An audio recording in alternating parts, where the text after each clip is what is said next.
Onward, Christian soldiers, marching as to war, with the cross of Jesus going on before.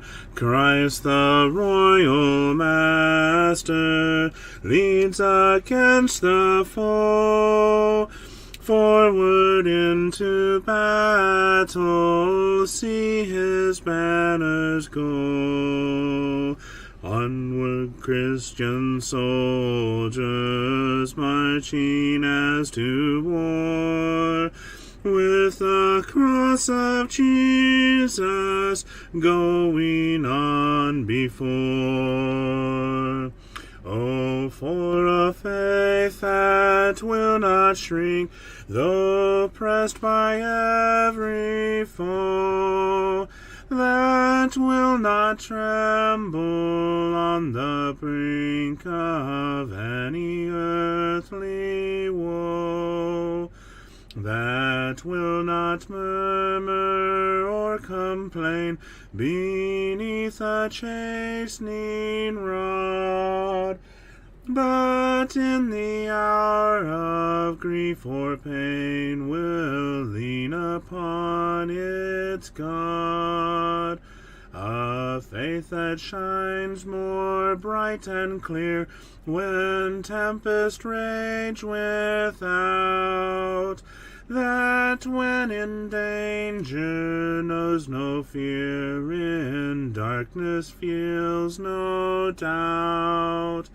Lord, give us such a faith as this, and then whate'er may come, we'll taste and hear the hallowed bliss of an eternal home. A charge to keep I have, a God to glorify,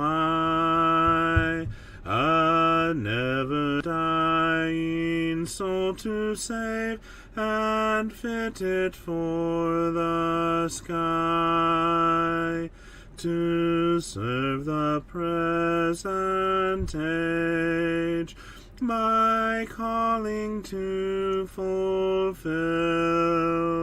Oh, may it all my powers engage to do my Master's will.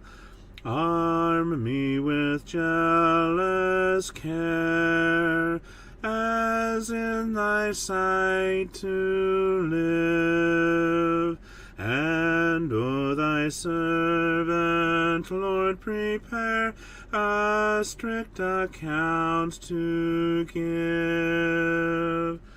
Help me to watch and pray, and on thyself rely, assured if I my trust betray, I shall forever die.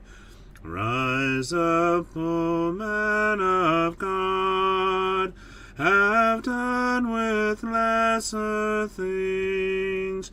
Give heart and mind and soul and strength to serve the King of Kings.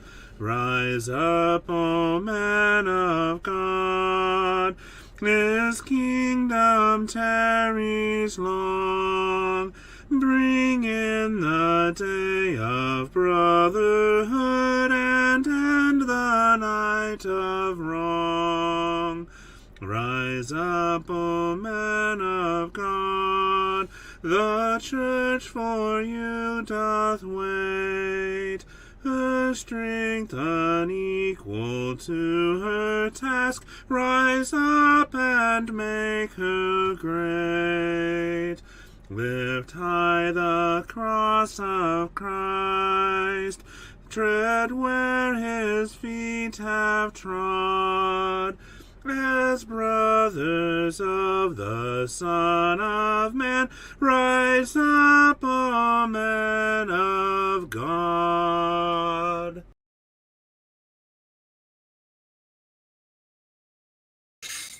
Good evening!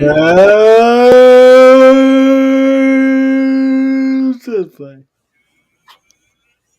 Yep, pretty much. Yep.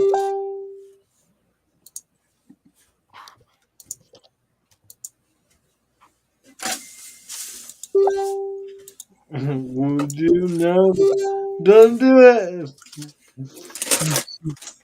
Water, please. You're so funny. Thank you. I thought this would be icing on the cake.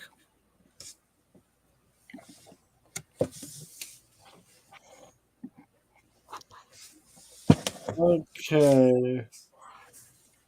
So. Red book, right?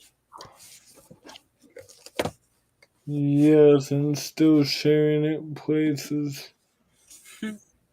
How many people were got in here? 2. Seriously?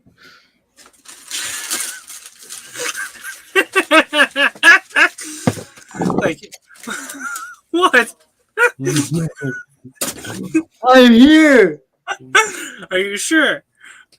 Reba! Missed you during reading, sister. Good to see you. Why do I still? I'll just go here tonight. Go to your office with your diploma for nothingness. This is some office from some TV show I don't watch. Yeah. Maybe if I watched it, I would be smarter because I would see that diploma. You fell asleep. Sorry we're late. It's O'Shea's fault.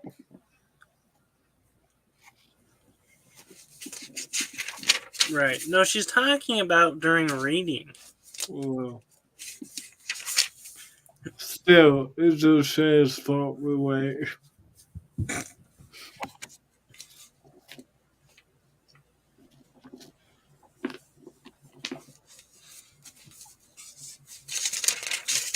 What song do you want to sing?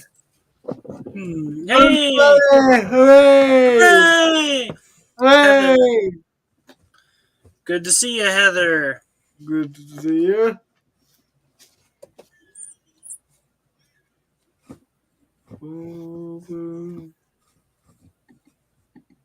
Ooh, good to hear. You chicken survived the garage. Hang on a moment. Oh, there. Never mind. I wonder if we'll see Rob. I'm gonna text. Glad to hear that your chicken survived. Chickens.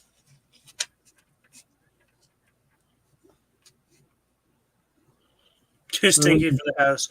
You are correct on that. And it runs in my memory that too much exposure to chicken dust is not good for your health. It runs in my mind that.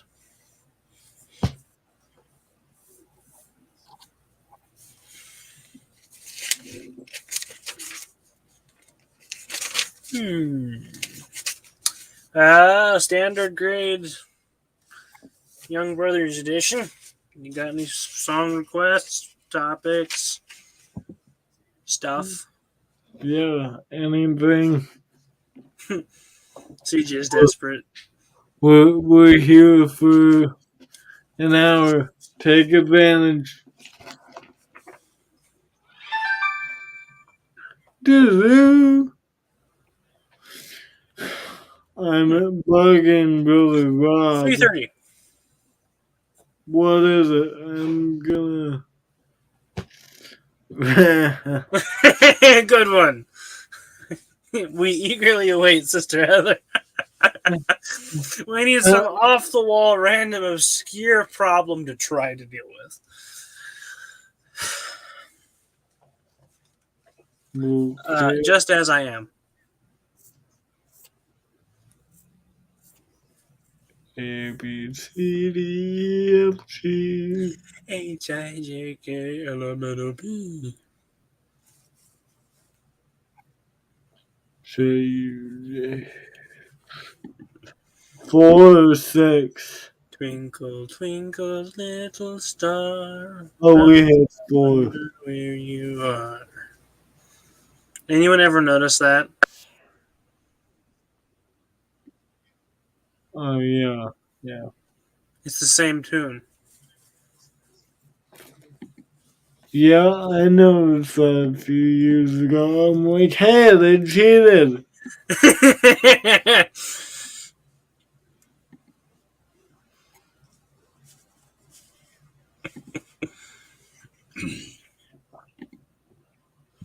CJ has been digging around, playing with his podcast stuff.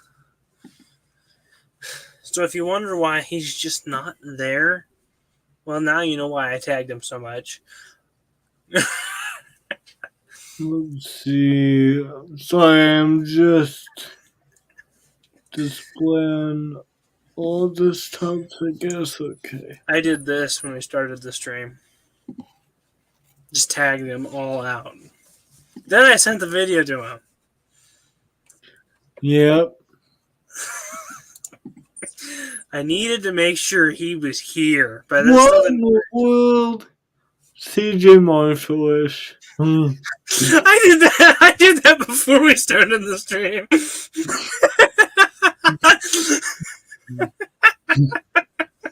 Okay. You're totally behind. I was diligently looking for the song. Oh, well, then why were you looking at your name? Because I always have it as CJ Marshall. Sometimes just CJ. Well, I don't know why I have it. Yeah, I've been kind of in a bit of a scheming mood. Just As as I am without one plea, but that thy blood was shed for me, and that thou bidst me come to thee, O Lamb of God, I come, just as I am, and waiting not to rid my soul of one dark clot, to thee whose blood can cleanse each spot, O Lamb of God, I come. I come, just as I am, though tossed about with many a conflict, many a doubt, fighting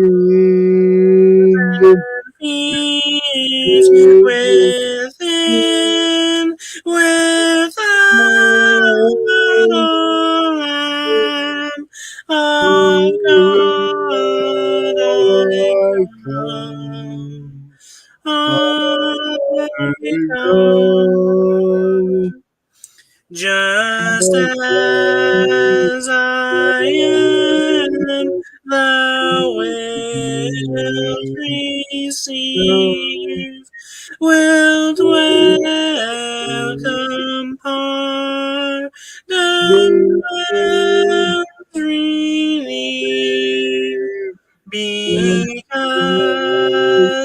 I promise I'd be the Lamb of God. I come, I come.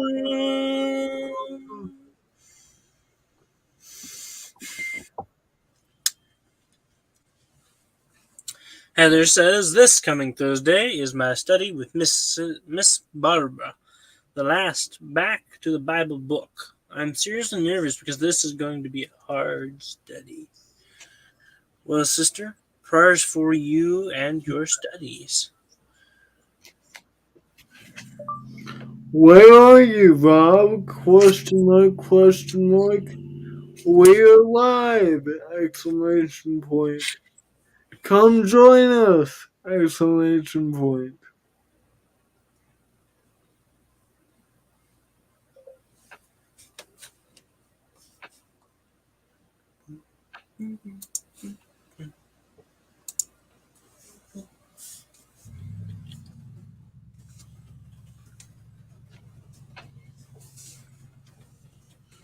I'm getting Rob. I'm getting Rob in here. We need us some Rob. Yeah, that's right. Where are you, Rob? We'll seriously pray for you. Who is digging in the middle of stream? Maybe the guy you just texted.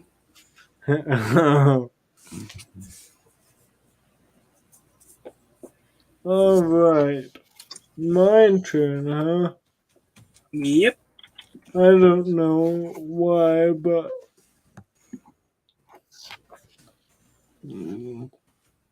let's live Ooh, it by faith. What? Heather has a nice random off the cuff topic. I like that one.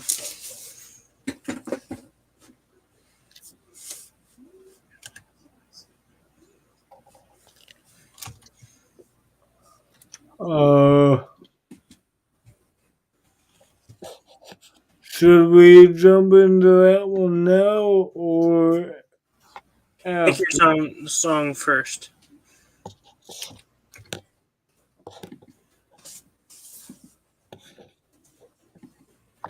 Living by faith.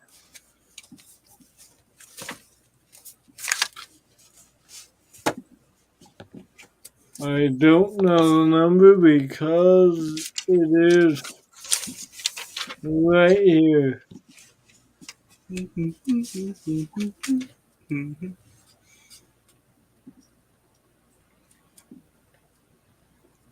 Where are you, CJ? Are you alive? We need you. We need some CJ. Exclamation mark, exclamation mark. Was that you? Yeah.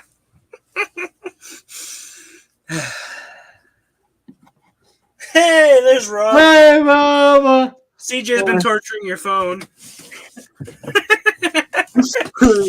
I've been summoning you. It worked.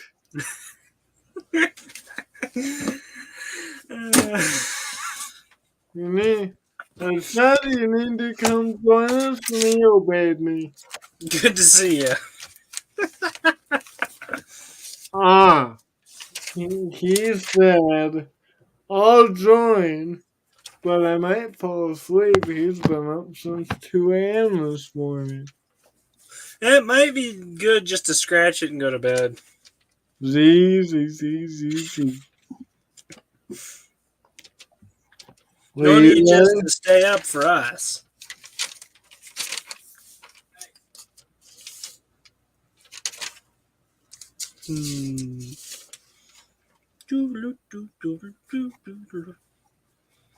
Living by faith, right? Yep. Ding, ding, ding. 400.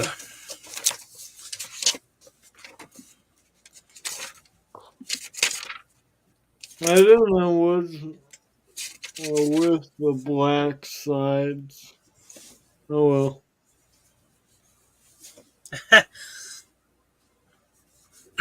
Well, I can kind of listen to a little up. Yeah, actually, it's pretty uptone. I cannot today. Amen, CJ. Well, I said amen, CJ. I I cannot will today what the morrow may bring, if shadow or sunshine or rain. The Lord I know ruleth o'er everything, and all of my worry is vain. Living by faith in Jesus above, trusting, confiding in His great love. From all harm safe in His sheltering arms, I'm living by faith and feel no alarm. Though tempests may blow and the storm clouds arise, obscuring the brightness of life, I'm never alarmed at the overcast skies. The Master looks on at the strife. Living by faith in Jesus above, trusting, confiding in His great love. From all harm safe in His sheltering arms, I'm living by faith and feel no alarm. I know that He safely will carry me through, no matter what evils betide. Why should I then care though the tempest may blow, if Jesus walks close to my side? Living by faith in Jesus above, trusting, confiding in His great love. From all harm safe in His sheltering arm, I'm living by faith and feel no alarm. Our Lord will return to this earth some sweet day. Our troubles will then all be o'er. The Master so gently will lead us away beyond that blessed heavenly shore. Living by faith in Jesus above, trusting, confiding in His great love. From all harm safe in His sheltering arms, I'm living by faith and feel no alarm. My version only has 3. Alright, Heather says, so divine gluttony, I'd never heard it preached on. Gluttony is a form of, what's the word? I don't want to say lack of self-control. What's the word? Well, the divine gluttony, you go to one of its main uses. Especially, almost everybody's heard the phrase say, that person's a glutton. Or, I'm a glutton for punishment. And what it kind of boils down to definition-wise is almost like lack of self-control, but it's more of wanting it no matter what the consequences are. That sort of thing. And it can be used in reference to food. That person's a glutton, as in they like food so much that they will eat it no matter what the consequences of that eating that food may be. And such people are generally overweight considerably due to it. So that's the general way the word glutton or gluttony is used. I don't think we. I'm trying to remember if I know if it's in any verses for sure. Let me. We do have the principle of self-control. For example, in Galatians 5, that's a fruit of the Spirit. We have the idea of buffeting our bodies in 1 Corinthians 9, bringing it into subjection. But let me see if the word gluttony. Well, there are 4 verses in the NKJV that use the word glutton. Go ahead, bring it up. Okie dokie. I'm working at it. I know one of them are in Titus. He refers to the Cretans as their lazy gluttons. But our first verse is found in Deuteronomy 21, verse 20, which says, "And they shall say to the elders of his city, This son of ours is stubborn and rebellious. He will not obey our voice, and he is a glutton and a drunkard." What's that word glutton? That's what I'm headed for.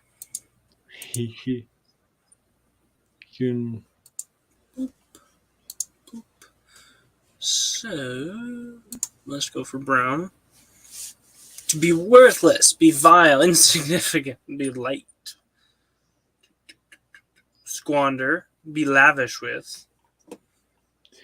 Interesting. Not what I thought it would mean. To shake as the winds. Interesting. Figuratively, loose morally, worthless or prodigal, blowed down, glutton, riotous, eater, vile. Yes, interesting. I didn't know about the wind or the blown down part. That is. What's the next verse it's used? But, I noticed they specify eater. Right. I've heard the word glutton used a lot with eating. Yeah. Reba says overindulgence in anything. That about sums it up. And notice, I think, at least in Titus, gluttony is tied to drunkenness. I don't know if it's always the case, but it's tied there to drunkenness. Actually, you would be correct. All of these 4 verses call the same person who is a glutton, a drunkard, a winebibber. Yeah. Yeah, be not among winebibbers. What? Be not among winebibbers, among riotous eaters of the flesh. That's that word. Yes. Oh. Okay, you're reading that. Riotous eaters is the same word in verse 21 for a glutton. The drunkard and the riotous eater, the glutton, shall come to poverty and drowsiness shall clothe a man with rags. So being a riotous eater, a man that doesn't have self-control is not portrayed well. So we see that a glutton person is tied both with drunkenness and wine, and poverty, and drowsiness, i.e., laziness. Yes. I think so, Heather. overindulgence in anything is gluttony. I have come across this thought and thought on it several times. Yeah, If you can have too little of something, you can have too much of something. that's right. Is gluttonous a word? Gluttonous? Yes. Okay. At least in my mind, it is. So, passage 3. Matthew 11:19, where Jesus is called a glutton. The Son of Man came eating and drinking, and they say, "Behold, a man gluttonous." See, there it is. And And a winebibber, a friend of publicans and sinners, but wisdom is justified of her. what's the word winebibber? Is that a drunkard? Winebibber is someone who loves wine a lot, basically. So it's interesting that so far we've seen it's all A tippler. I love Tippler. I love that. Okay, think. Given to wine. Wino. Oh, wine. That sounds like a mispronounce of rhino. I can just see a 5-year-old. Oh, wino. So it's interesting. Every time that it's used, it's connected to wine drinking, overindulging in wine. So I don't know if we're supposed to take that to mean something, but those that are drunkards are gluttonous. And the last time the word glutton appears in the Bible, in the NKJV at least, is Luke 7:34. What? Hold on. I'll switch over to the KJV and research it Thought. in a minute. The Son of Man has come eating and drinking, and you say, "Look, a glutton and a winebibber, a friend of tax collectors and sinners," which is Luke's testament of the same thing that happened in Matthew. But wisdom is justified by all her children.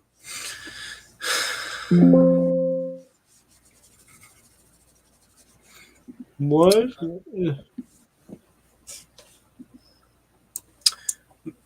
Heather says, "Thanks, guys." You're welcome, Sister Heather. Thank you for the question. Let's see. Come on now. Is it not? Yeah. Titus 1:12 is the one in the ESV.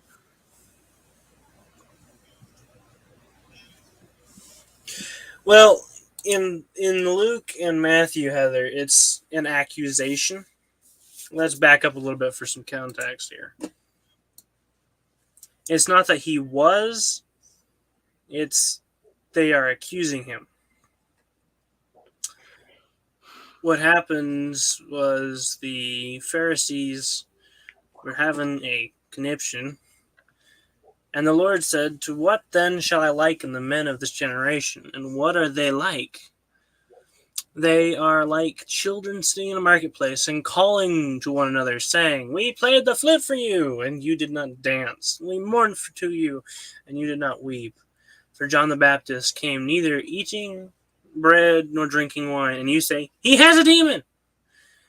And the Son of Man has come to you eating and drinking, and you say, Look, a glutton and a winebibber, a friend of tax collectors and sinners.'" So he's saying the Pharisees called John the Baptist, who fasted and didn't drink, they say he has a demon. But here's Jesus, who does eat and participates in, the drinking of grape beverages. The Son of Man has come to you eating and drinking, and you say, "Look, a glutton." And so he's accusing the Pharisees here of being really double-minded. Yeah. You can't please him. If you're fasting and solemn, holding yourself back, showing a lot of self-control, like John was, he has a demon. Now, if you're a looser sort of person, eating freely, then they say, "Look, a glutton. Basically, that eating and drinking is having meals. That's the contrast. John didn't have meals, but Jesus ate and drank. It doesn't necessarily have to be Yes. grape juice, but he was eating and drinking, and they say, look, a glutton and a wine bibber. And a wine bibber is, someone who's given to a lot of wine. But we And got to remember those two passages. He is calling the Pharisees, one, hypocritical, and two, he's bringing up their accusations against him. Titus 1:12. Uh, Titus 1:12, you say? yep. Heather says, "Oh right, got it." So this dude, remember, it's not that he was actually doing it; it was an accusation.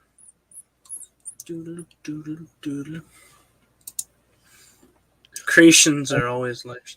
One of them, a prophet of their own, said, "Creations are always liars, evil beasts, lazy gluttons." This is Paul writing to Titus, and he says back up in the verse, you have to hold fast the doctrine of God because the men you are dealing with there in Crete are uh, uh, are uh, are vain talkers, they're deceivers, verse 10. Especially the Jews, they have a circumcision, whose mouth would be stopped, must be stopped. And so Paul's warning Titus of these teachers, and he says in verse 12, they don't even have a good reputation to begin with. They're liars, evil beasts, and lazy gluttons. Their own people. They don't have a good reputation. One of them, a prophet of their own, said, "Creations are always liars, evil beasts, lazy gluttons. This testimony is true. Therefore rebuke them sharply." Eventually, we'll study this book, probably in a study to show us as the truth. Now, like I just did when I first read this, I thought that the phrase "this testimony is true" was referring to what he just said, as in he's calling creations liars, evil beasts, and lazy gluttons. That's how I read it. He was confirming that, but he's not confirming that. He's confirming his testimony. He's saying, what I tell you is true. They are calling each other. Right. So I just read it back, read it wrong. I'm like, wait a minute.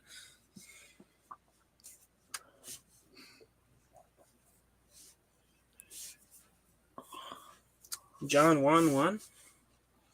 Oh, yeah, that word is logos. And you're fine, ask away. No one else is asking questions. Yeah, sure, Heather.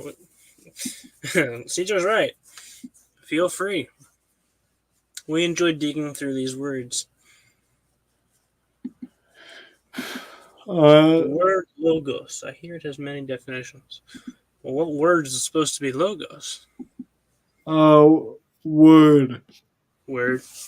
In the beginning was the logos, and the logos was with God.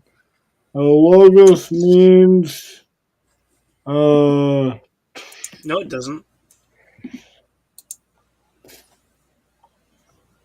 It literally means a word, a thing uttered, a speech, a language, talk, converse, mere talk, wordy show, language, mode of discourse, style of speaking, a saying, a speech, an expression, form of words, formula, a saying, a thing, propounded in discourse, a message, an announcement, a prophetic announcement, an account, statement, a story, report, written narrative, a treaty, a set discourse, doctrine, subject matter, reckoning, account, a plea, a motive, a reason, the word of God expressly in the gospel. And here in John 1, Look at what this says right here. This is strong. yeah, With the article in John, the divine expression, that is, Christ. that's right.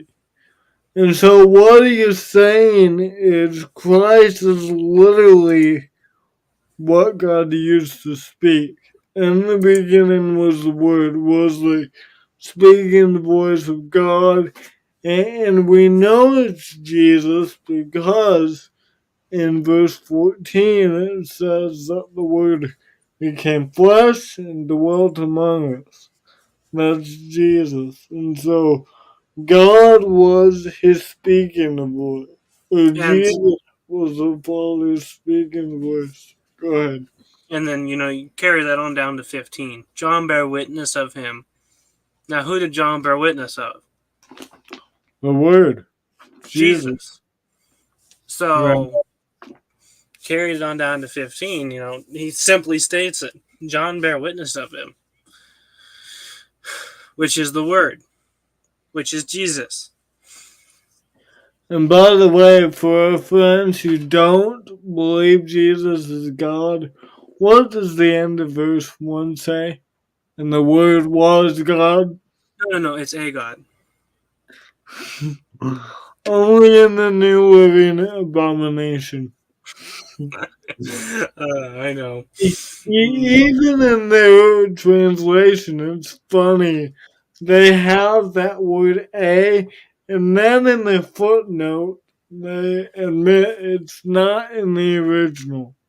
Yeah, I I think thought that was hilarious. I have seen that actually. I think I've showed it many times on stream. I think I've seen a guy do a lesson on this one verse for our dear witnesses. Yeah. I mean, you could. Oh, don't tempt me. I can do a 3-part series on John 1:1. In the beginning was the Word, lesson 1.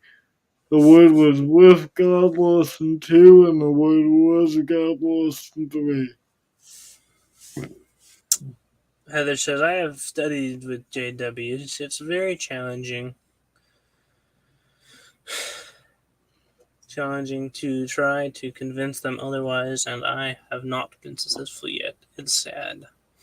Yeah, we, a few years back met a now friend.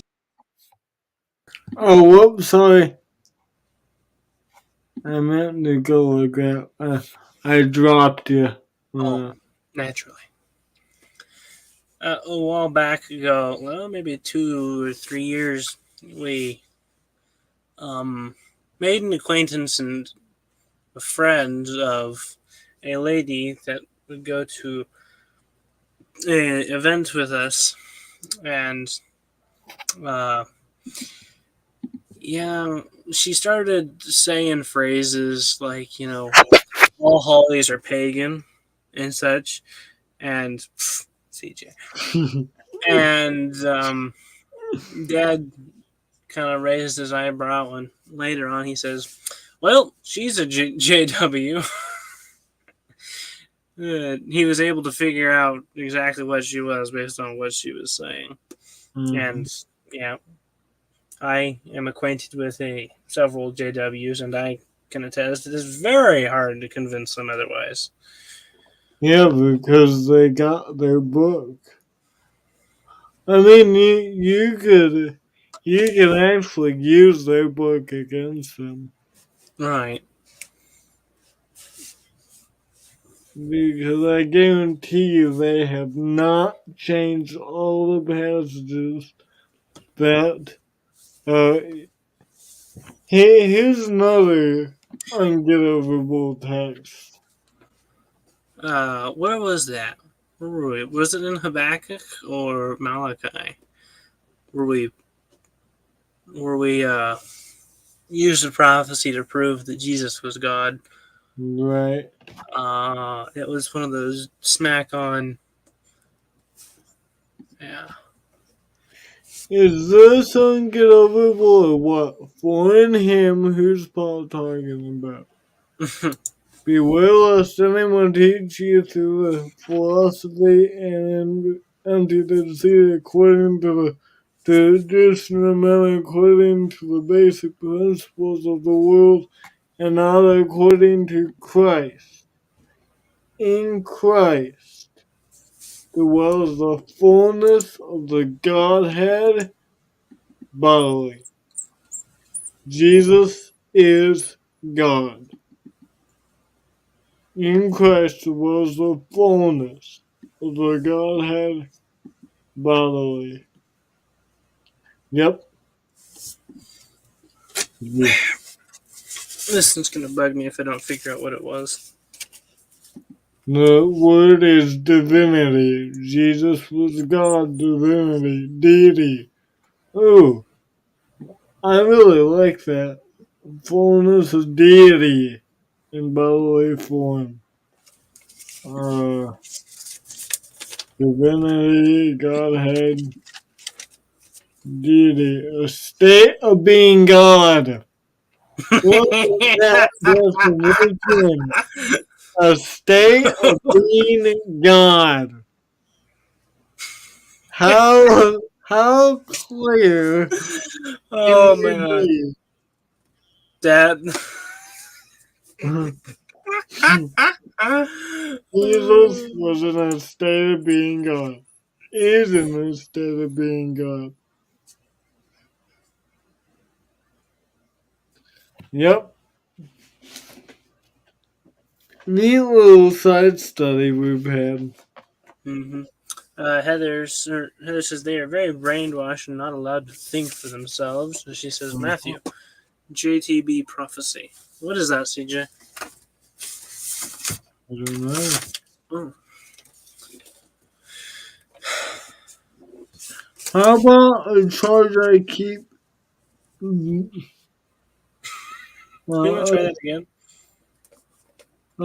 John the Baptist prophecy. Mm. A charge to keep I have. 201. Hang on, I'm almost there. About found it. What? The prophecy I'm looking for. Oh. Oh, Zechariah 12.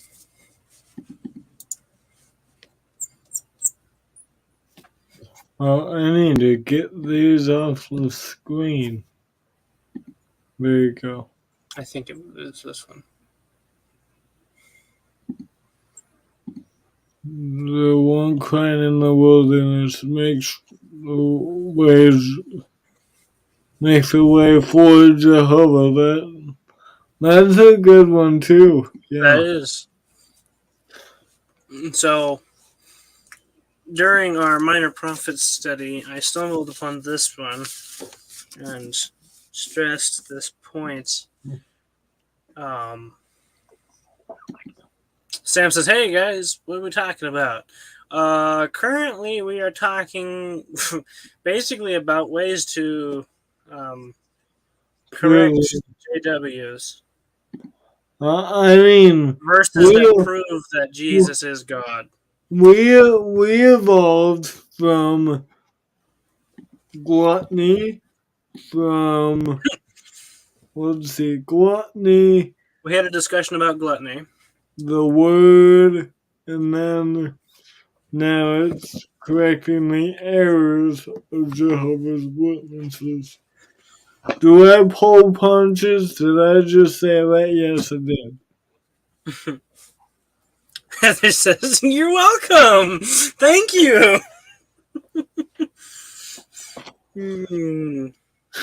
Go ahead.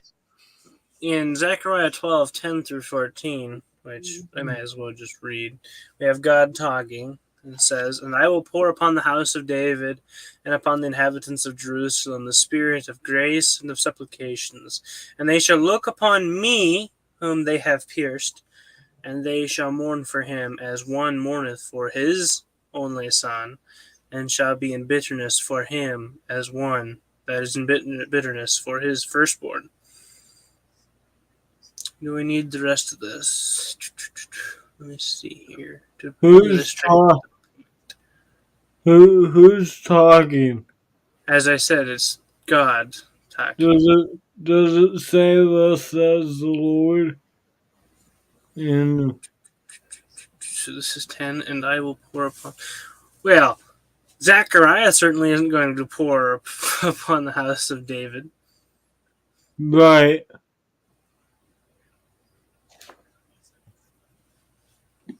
And it shall come to pass in that day that I will seek to destroy.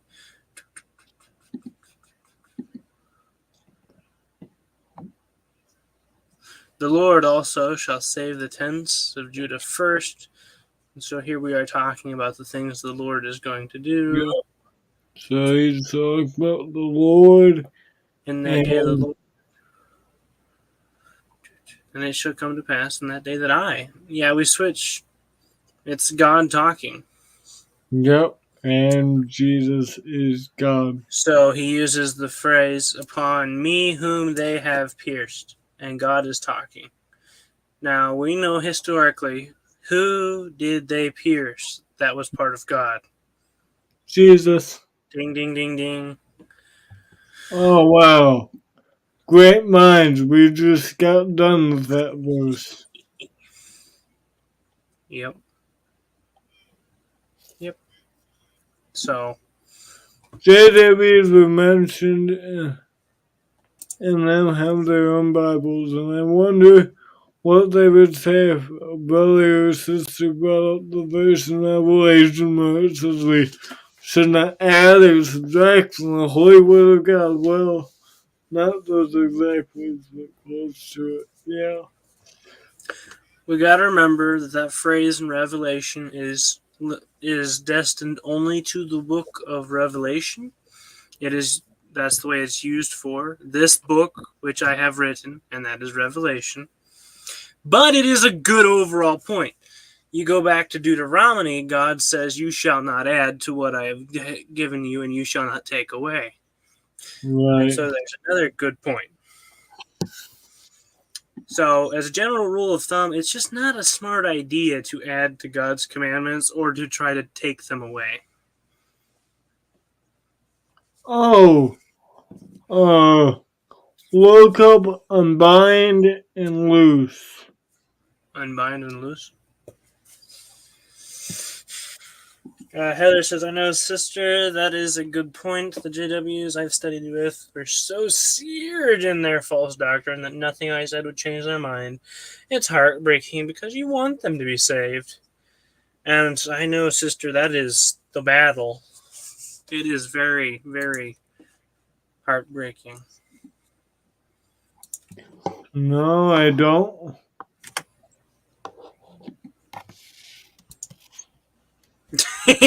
Oopsie. Oops. Okay, so loose and bind.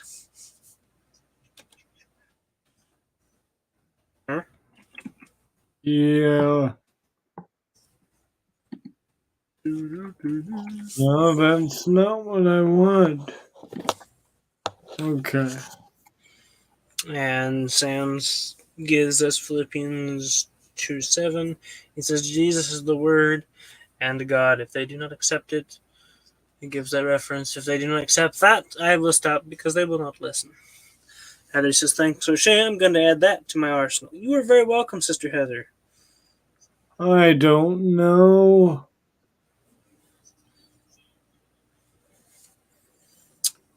So Maybe he was talking about the old law in Matthew 5. That's the text I'm thinking of.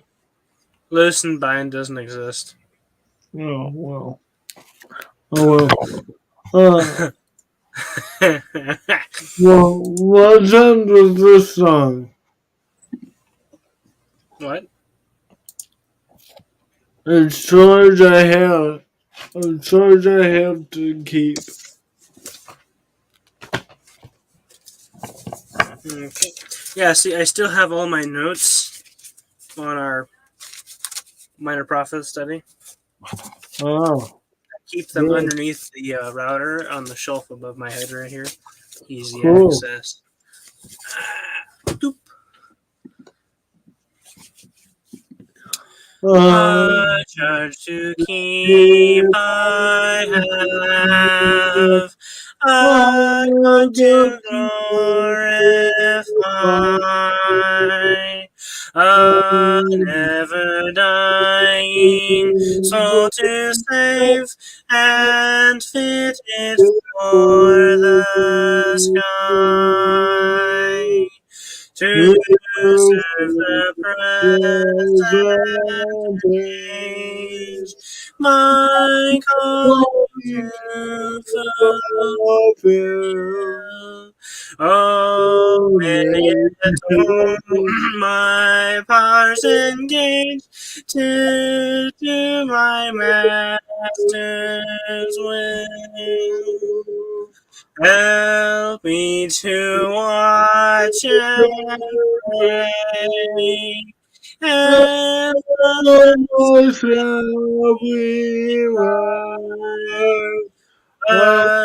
Shall we assured if I my trust betray, I shall forever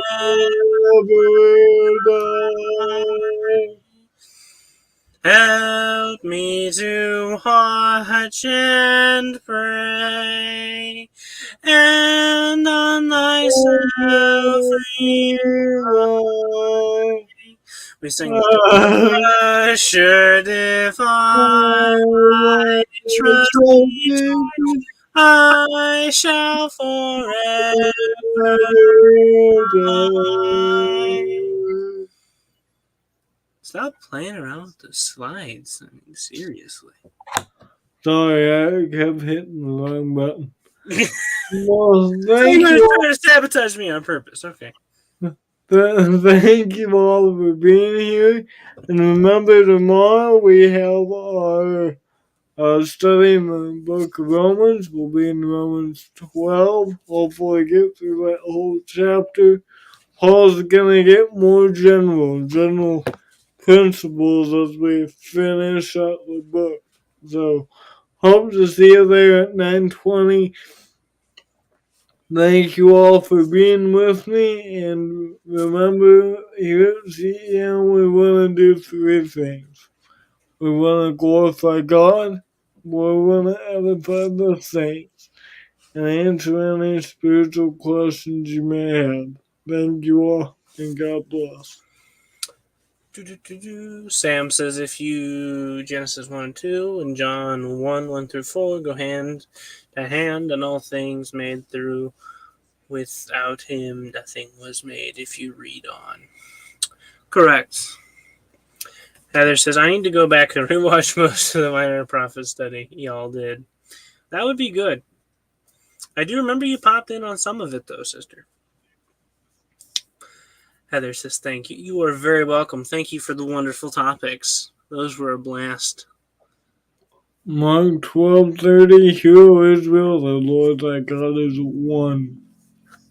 One who is Son and Holy Spirit. God is one, that's right. And Reba says, thank you all for a blessed for the edification. I hope you all have a blessed night. Love you all. You as well, Sister Reba. Thank you all for being here, for your comments, just being here in general. That's always beneficial. Rob, it's time to wake up and probably go back to bed. After CJ drug you all the way here. Till we meet again, y'all. Love you. God bless. Bye bye.